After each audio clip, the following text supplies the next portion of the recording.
Okay, taking a walk through the parking lot. As y'all can see, I'm headed home. It's a rain trip. See this storm cloud back here? I ain't letting that get the best of me though. Like I said, I'm going home. This Ahâyâh. This Ahâyâh spirit. I'm dealing with it on and off today really strongly in my mind. Telling me to do harm and damage to other people again. And I want to get more into that because back in, what is it, 2000, was it 18 and 17, when that whole supernatural paranormal phenomenon took place in the house where I was possessed with it in my soul, in my body, and it sounded like I had like a choir of people speaking out of me, but I felt super duper strong, you know what I'm saying? And there was another person in the room, and this spirit was manipulating fire and electronical device in the corner, the tower speaker, and the atmosphere of the room. Yeah, that spirit.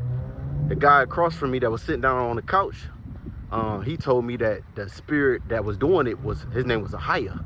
Now, me and him was into the Bible, right, at the moment, supposedly, right?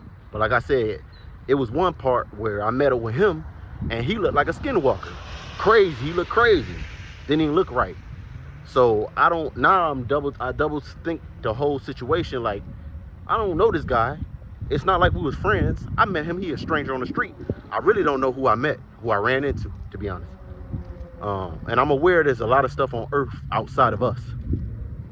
But anyways, getting back to what I'm talking about, this Ahâyâh spirit, when it came upon me in that house, he commanded me and told me, as he was in my body, to kill the guy sitting on the couch who introduced me to him. He gave me a command in my mind to kill him. The guy is sitting on the couch. He's been doing that ever since, on and off, with different individuals, and not just him alone on the couch. He also, let me back up. I was having his spirit upon me, apparently, before even meeting the guy on the couch, whose name, I could say his name, Lorenzo. He gave me his name was Lorenzo. It's raining now. So let me try to, like, I gotta run it over somewhere and get some shelter while it's over here raining. Let me run over here or something. Try to run and talk. Run and talk, run and talk, run and talk, run and talk. All right, keep the video going though. Guy named Lorenzo. But before I met this guy, I was already having this rageful, like, angry spirit upon me that wanted just to fight, wanted to war with people, just war with and kill. But I didn't interpret it as a spirit. And I thought in my mind that I had pretty much control over myself, and I ain't gonna kill nobody. I rarely fought. Now I was very aggressive and verbal here and there. I felt like I was often challenged. I'm a smaller guy. I felt like people try to pick on me in life. In high school, I was bullied here and there. Middle school, I was bullied, you know what I'm saying? Here and there. So I felt like I was often picked on and bullied. And I felt like I had to prove something to myself and prove something to others because of that. So that's that. But did I go kill anybody? No. But being bullied and feeling like I couldn't defend myself and truly do anything about being bullied made me think about, oh, I want them dead. But did I ever do it? No. And I feel like if there is there is spiritual entities on this earth, I felt like something seen that, washed it, and took advantage of that scenario and situation to make it worse, and attached itself to me if it wasn't just already on me or in me, right? And so anyways, it might have just revealed itself more defined with Lorenzo, but it was so much stuff going on. Like I'm telling you, with him, he looked like a skinwalker at one time. I didn't know really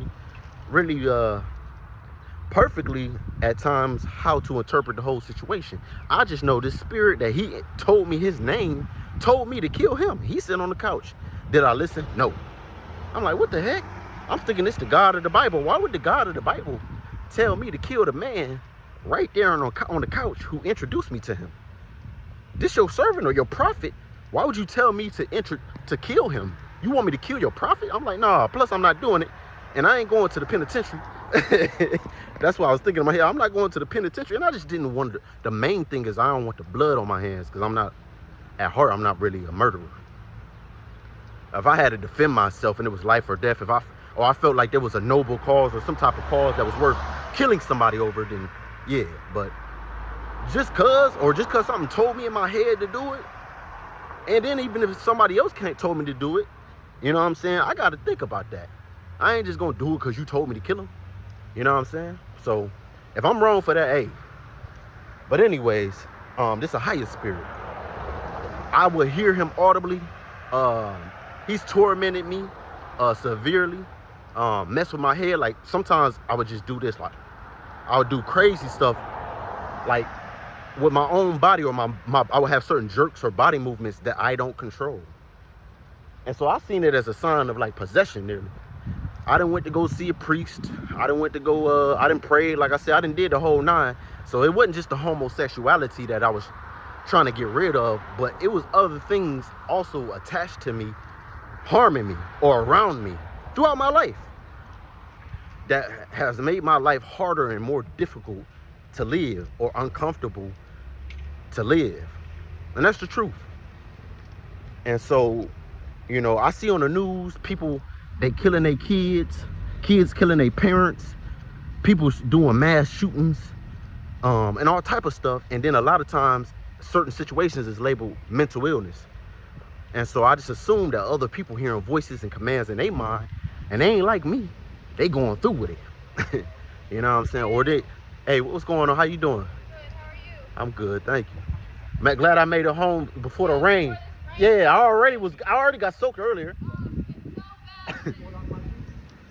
But what was I saying? Oh yeah.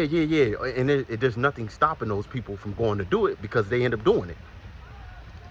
Shoot, I just watched a video on social media on Instagram earlier about some guy who picked up a 3-year-old little girl, and he tried to claim that when he got caught, he's suffering mental illness, and he tried so hard to control himself, but he just can't resist the urge and stop himself, and A, B, C, and D, and he swear in Jesus Christ and the Holy Spirit, the Father and the Son, he won't ever do it again, and so forth and so forth.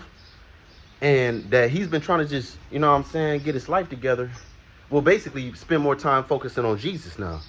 So with that, and he said he had mental health problems. I don't know if I covered that, but he said he had mental health problems. So what that says to me is he's dealing with some type of possession. Like some people be like, what possessed you to do that? You know, I don't know.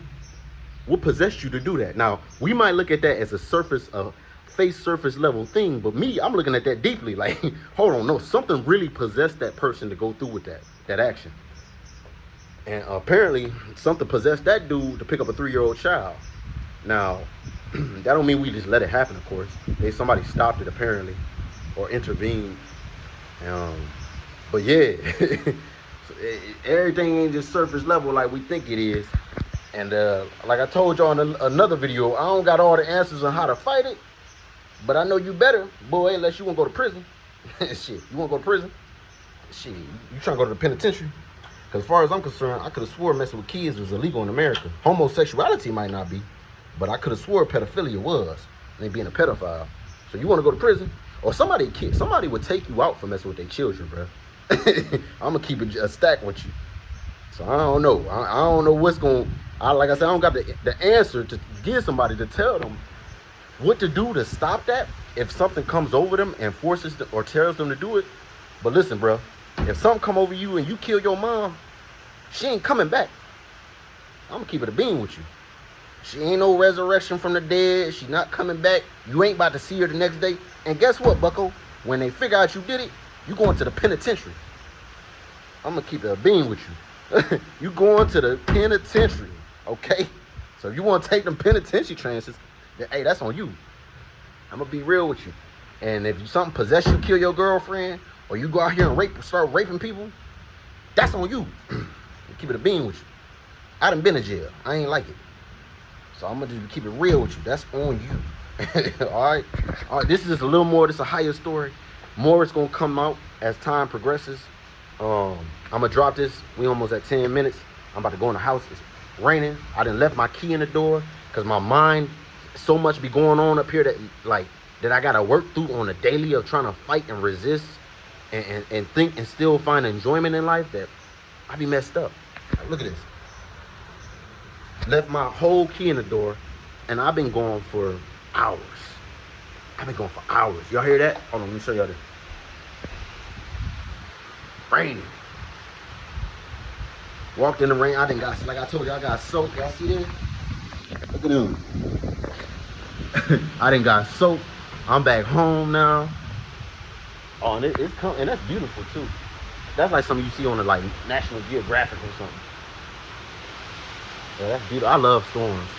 I love rain. Actually, I don't even hate walking in the rain. I think it's a wonderful thing. Rain tasted good earlier. Yeah. But here I am, folks. Ahâyâh.